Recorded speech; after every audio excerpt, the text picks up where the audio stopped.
And if the health system worldwide change, then nurses have to be at the forefront of the change that we desire. Now, when you think about patient safety, this is where you come in. I want you to use one word that comes to your mind when you think about patient safety or when you hear about patient safety. And please, time is not so much of our friend, so please, I can see some of you already typing. When you hear the word or the term patient safety, what comes to mind? One word, one phrase, just type in something. Let's see what comes to mind. And for those of you on the call but who have not joined the slides, there are slides. Scan the QR code to your left or type in your browser the details at the top and share your thoughts with us. So I'm also going to participate. So let me type in here.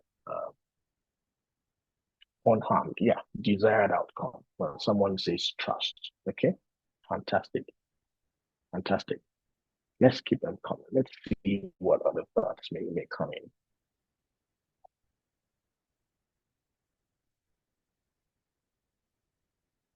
No arm. So arm is coming up twice now. Unarmed, no arm.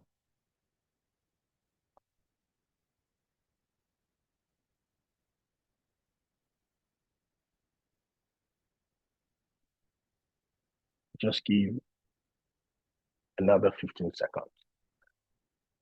Okay, somebody says flawless, safe, protection, prevention, brilliant. And all these words are pointing to the fact that when a patient comes into the space where they're interacting with us, they are coming because one, they trust us, or they trust the system that we've built to keep them safe, to not worsen their situation, to not hurt them, to heal them, right? To protect them from what ordinarily would have been terrible outcome, to keep them safe, to give them the desired outcome, which is health, to restore their health. That's what this whole thing is about in the mind of patients as they come in. I want to assume also that in the minds of the healthcare professionals who come into the hospitals, who dedicate their lives and their time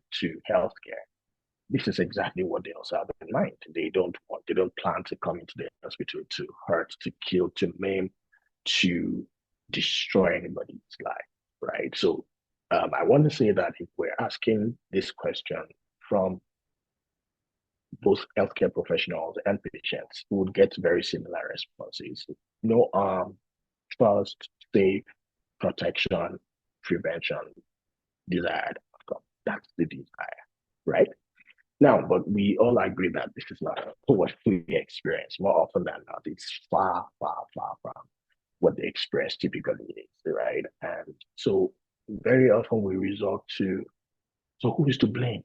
It's the director. Oh, no, it's not the director. It's the people who don't want to give their best. Oh, this is what it is. But what does data tell us about what is going on in the world? So, and why is this topic very important? Statistics show again that one out of every 10 patients experiences during healthcare. Like that is mind-boggling. And there are over 130 million adverse events annually in low and middle income countries. 4 out of 100 patients die from unsafe care. And the part that leaves me almost paralyzed is that 80% of all of this drama, all of this is preventable. 80%, 80 whooping percent. And so the critical insight that we have here is that systems, not people, determine reliability. Because if we agree that everybody who goes into healthcare wants to help, and we agree that people who set up hospitals who want to heal, want to restore people's health, why then do we have these very alarming statistics? Systems, not people. So doing our best is often seen as individual efforts, what we want to do, what we set out to do, what we determine in our minds we're going to do. But what works is systems.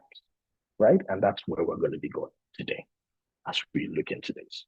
So over the next 90 minutes, so that's my background. We're going to be exploring one framework. I'm sure some of you have come across it, high reliability organization framework, and the five core principles within that framework that drive safety. We'll look quickly at two essential methods for implementation, and we'll look at four practical tools that you can use like right now, immediately. And then very briefly, we'll just scan some best practices for the hospitals in low middle income countries. All right. And like I said earlier, you would already see that we're not going to be giving a lecture. Okay. We participate through different methods. Okay. At the end, I want you to be able to, all of us have to be able to walk away from here with tools, philosophies, principles, mindset change that would help us be better professionals within teams, setting up systems. I am not here to lecture you to become a better professional as an individual and you go in as one man army doing your stuff because that would just burn you out, basically, right? But equip you with the thinking, with the framework, tools that you need. At least start some fire within you that can help you begin to advocate for system reliability as we go on. So let's look at this high reliability organization framework. And it's a very special one, not too special, but special because HROs, as we begin to call them, are organizations that operate in high risk environments.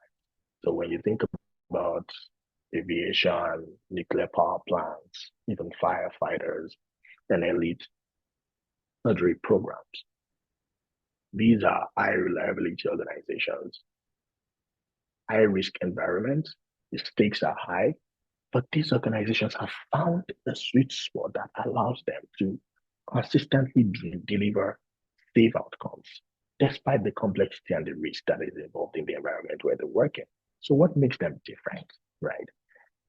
It's not because they try harder. It's not because they hire the smartest of people. Yes, we understand you have to be smart, you have to be excellent and all that. It's not because they are better people.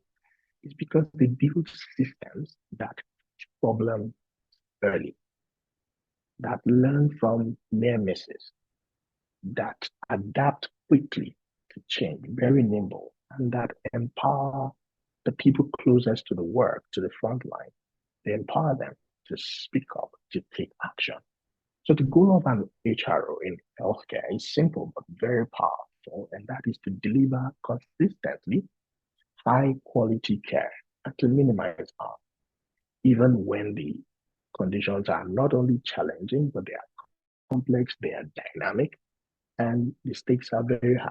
So this framework sounds very beautiful and almost unreal. But it isn't theoretical. It's been proven in hospitals around, including in resource constrained settings. So let's dive in a little bit. But before we do that, I want you to just on a scale of 1 to 5, tell me how reliable you feel your unit is. And it may not be your unit, it may be your hospital, it may be the department you lead or whatever it is. Just let's see. So we're having a cluster around 3. Okay, not bad.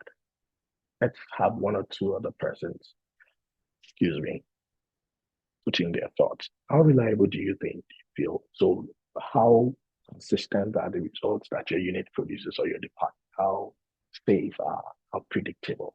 How much do you catch problems early before they arise? How do you learn from near misses? How nimble are you in adapting to change?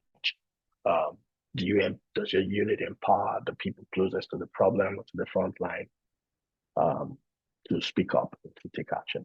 Okay, so beautiful. I love what we're seeing here. So we have about 3.5 there about. Okay, great. So let's dive into the 5 principles that HROs use in their work. And basically, so preoccupation with failure is the first one. And they don't come in any particular order, in my opinion, right? So this means your organization or the HRO stays alert to early warning signs and illnesses. They're They explore all contributing factors, not just simple explanation. So reluctance to simplify. And I know, yes, this may come as a surprise because we keep saying make things complex, don't make things difficult. But these people are not making, or these organizations are not making things difficult. They're not making them complex, but they are very reluctant to oversimplify things, to explain things away, to go with the easiest answer, even if that answer doesn't help solve the problem. Okay?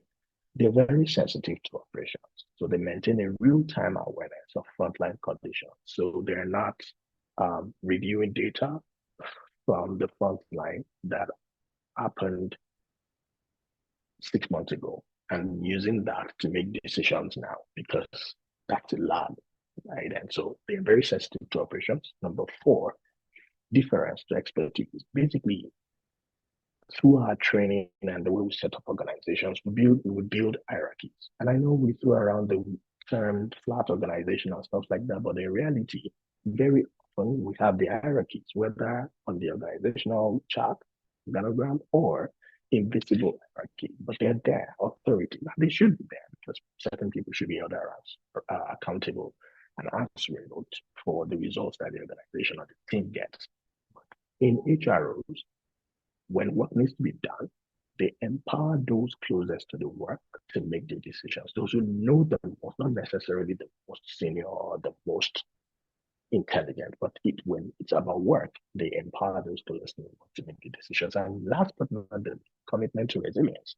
So they build capacity to respond, to adapt, and to recover.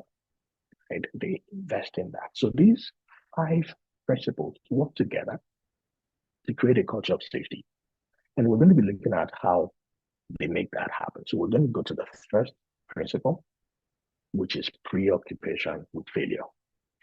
Now, what this principle means is that the HRO or the teams within HR, the units within HR, they constantly alert to early warning signs.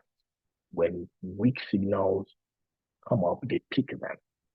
Small deviations that are not common, and I would touch a bit on that, not for this meeting, but small deviations, near misses, they are very sensitive. They pick things, right? So it's a mindset, a philosophy of continuous, constant vigilance. They keep asking, something can go wrong. Would we notice it early enough? Would we be able to anticipate it? So this principle recognizes that small problems are often the precursors to catastrophic events. Um, was strength of profile, a workaround that people introduce to survive the day, but that becomes a norm, right? All of these things may mask a deeper system flaw waiting to cause harm.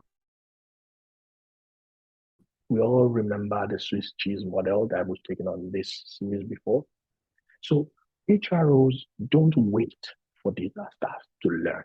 They treat every near miss as a gift, right? A gift of insight, a gift to reflect, an opportunity to fix something before it hurts someone. That's what HROs do, right?